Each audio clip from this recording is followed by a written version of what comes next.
Allegiance to the flag, United States of America, and to the republic for which it stands, one nation, under God, indivisible, with liberty and justice for all. Okay.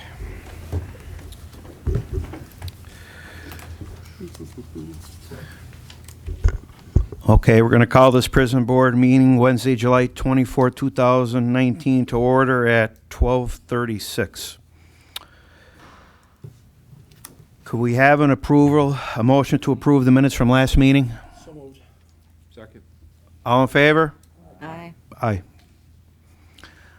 Opportunity for the public to address the board on agenda items only.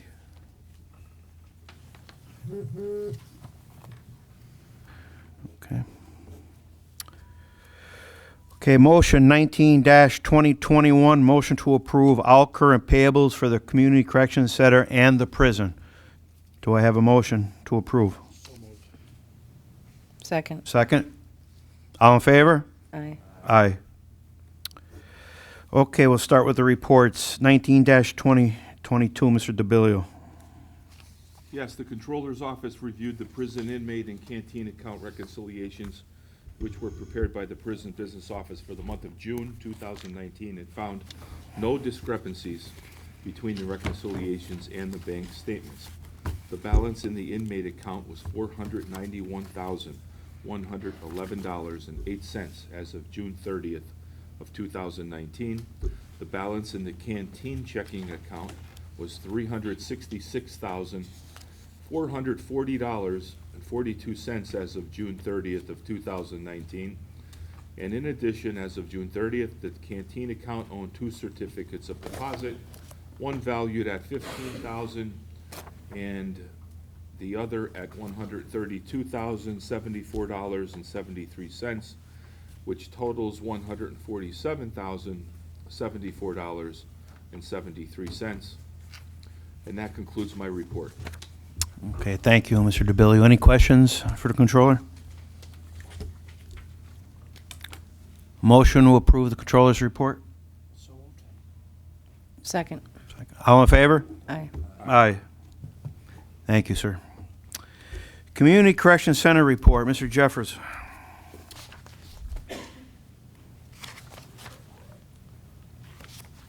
Good afternoon, Board. Good afternoon. Good afternoon. The Community Corrections Report for the month of June 2019. Item 1, our program's totals. Male work release had 46 participants. Female work release had 7 participants. Adult house arrest had 123 participants, and juvenile house arrest had 13 participants. Item 2, our program's revenues for the month of June totaled $60,288.02. Item 3, our program's expenses for the month of June totaled $101,934.28. Item 4, our program's completions. Work release had 8, house arrest had 23. Our program violations in item 5, work release had 1, house arrest had 10. Item 6, our program warrants. Work release has 8, house arrest has 0. Item 7, our budget report for the year. Overtime is at 67%. Expenses and revenue are at 49%. Item 8, our personnel. There was 1 full-time opening, which was created by 2 part-time positions. There's a note to that, which happened in July. You guys should know that this was filled internally, and the person is starting today. She was a transfer from the prison. One more note that didn't happen in the month of June, but should be noted, was that our air conditioning unit on the 3rd floor died July 4th, and over the night of the 4th into the 5th, I bought air conditioning units for that floor on the 5th, and we are currently having the powers that be, the administration, looking into replacing that unit. The units are from 1989, so they're trying to figure that out. We'll be coming together pretty soon. Yes. That concludes my report. Okay, thank you. Any questions for Mr. Jeffers? Everybody okay with the heat?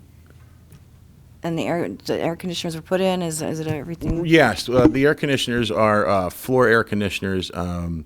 That day was the 5th of July, and there wasn't a lot of we couldn't cut a check, so I used my credit card to buy them, and I put in for reimbursement. Thank you.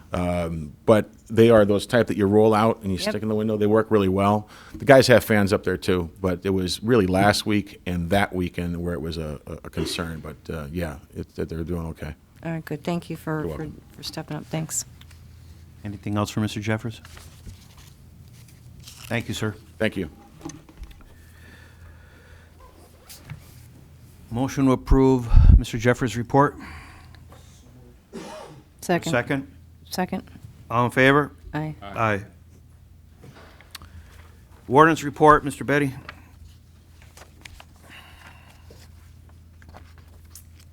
Good afternoon. Good afternoon. The average daily population for June was 863 inmates, of which 595 were county inmates. As of last week, July 18th, we had 880 inmates, 734 were adult males, 4 juvenile males, and 125 adult females. There were 187 U.S. Marshal detainees, 65 state parole violators, and 22 that were being held for other counties. Our staffing update, currently our correctional officer numbers break down to 167 full-timers on shift, 2 individuals on continuous FMLA, 6 on administrative leave, with 3 full-time vacancies and 13 part-time vacancies. Other vacancies at the prison is we do have a lieutenant vacancy and 2 counselor positions and a part-time receptionist. FMLA, 2 officers are on continuous FMLA and 34 have intermittent FMLA, accounting for 19% of the correctional officers. As of June 30th, revenue was at 46% and expenses were at 50%. Inmates at or past their minimum dates, the total number is 26. 8 of them have submitted home plans and are awaiting parole. 4 have no home plans. 5 have had parole denied due to unacceptable home plans or misconducts. And 9 have been remanded for the balance of their sentences. Extraordinary occurrence reports, incredibly, there was only 1. Thank God. There was 1 since the last prison board meeting, and that was on June 28th. We had a county inmate who was placed into the restraint chair for his own safety after he was found to have cut his wrist. PREA, there was 1 PREA investigation finalized in the month of June. The allegation was of a staff on inmate sexual harassment nature, and it was deemed unfounded. The completed investigation has been forwarded to the district attorney's office, and this concludes my report. Thank you, Warden. Any questions for Warden Betty?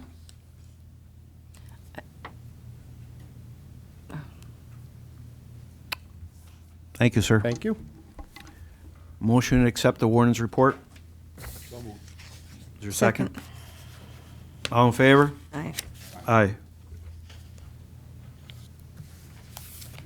This is the time for the opportunity for the public to address the board.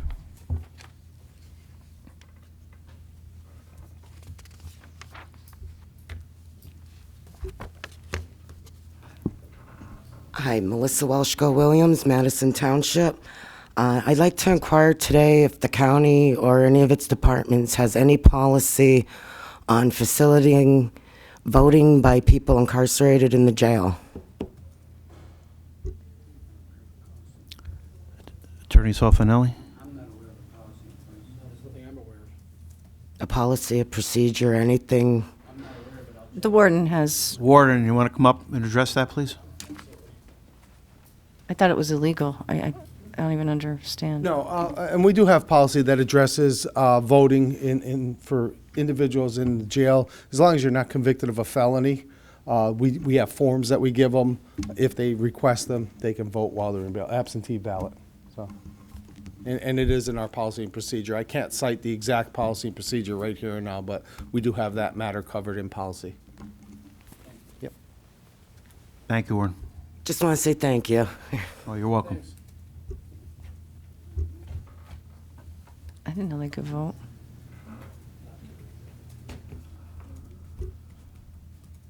Hi, Board. Beth Ann Zero, resident of Dunmore, owner of the Wonderstone Gallery at Dunmore Corners, also co-founder of NEPA Prison Advocates.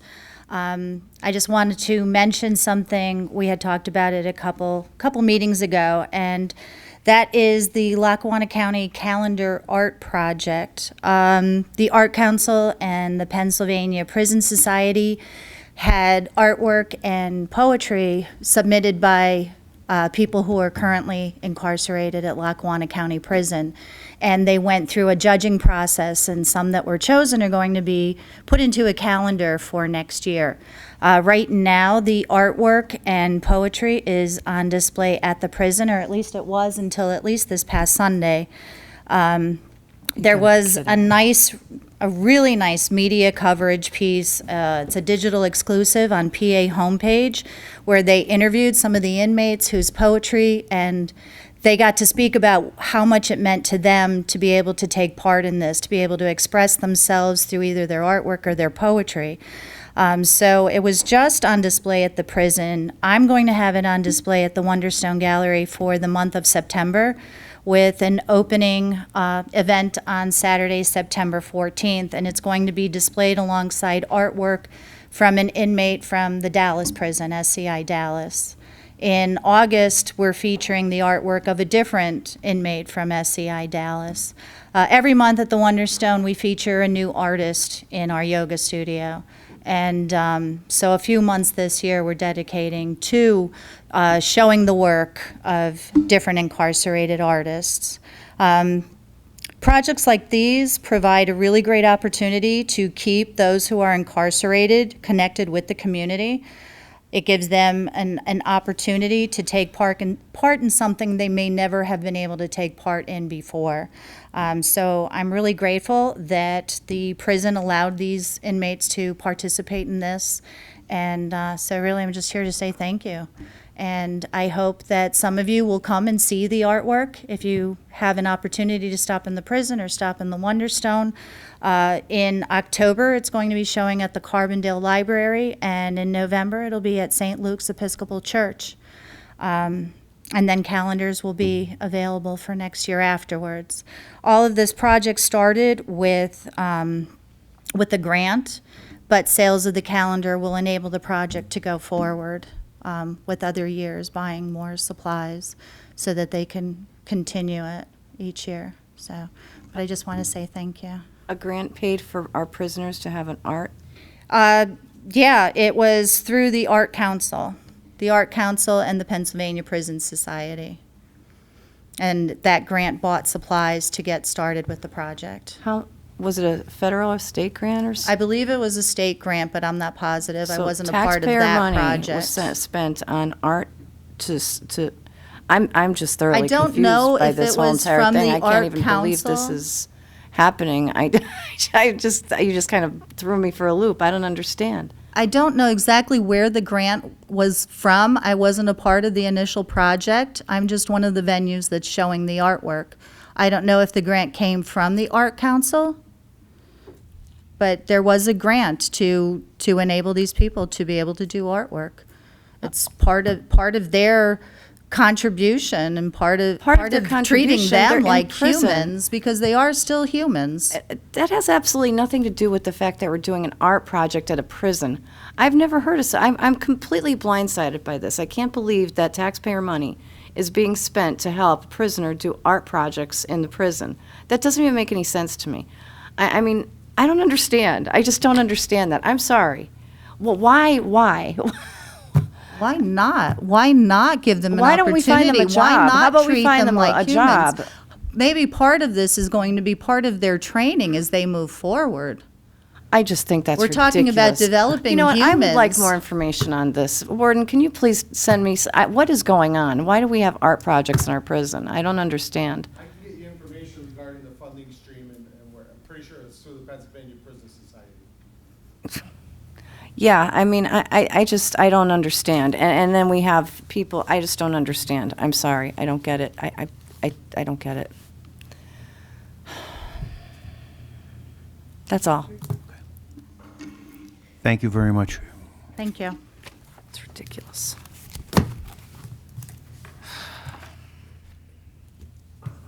Anyone else like to address the board at this time? I would like to address the warden, if warden can come up. We have had to listen to and I'm not condemning him. Bob Bowles comes in every other week to talk about pillows for the prisoners. Could you please tell me what is the issue with the pillows? Is there a reason we don't have pillows for them and we have these horrible things that they lay on with a fake pillow built into it? Our mattress does have a pillow built into it. The issues really revolve around those pillows being flame retardant. And we do have pillows for sale on our commissary, besides getting the mattress with the pillow built in. I've never shied away from the fact that it's not like a big cushy pillow. It's it's one-piece mattress pillow. The bump is maybe this high up. I've seen them. When we did the tour, when I first seen, they're hideous. I mean, I wouldn't want to sleep on them either, but is it standard for prisons to have the rubber mat with the rubber built-in Yes. bump in it? Again, because of concerns, fire safety concerns, yeah. So there's actual issues concerning as to why we don't do that. And there are also concerns about having, we have about 900 inmates right now, having 900 pillows with 900 pillowcases. I get it. I know it sounds crazy, but there's history of individuals that put batteries and other hard objects into a pillow and then beat other people with it, and it's a very effective weapon. So that's a concern from a security perspective. So we're not encouraging 900 pillows and pillowcases running around when we have a mattress with that. And we do have pillows that you can purchase. Okay. All right, thank you. Yep. Just wanted to address it for him. Thanks.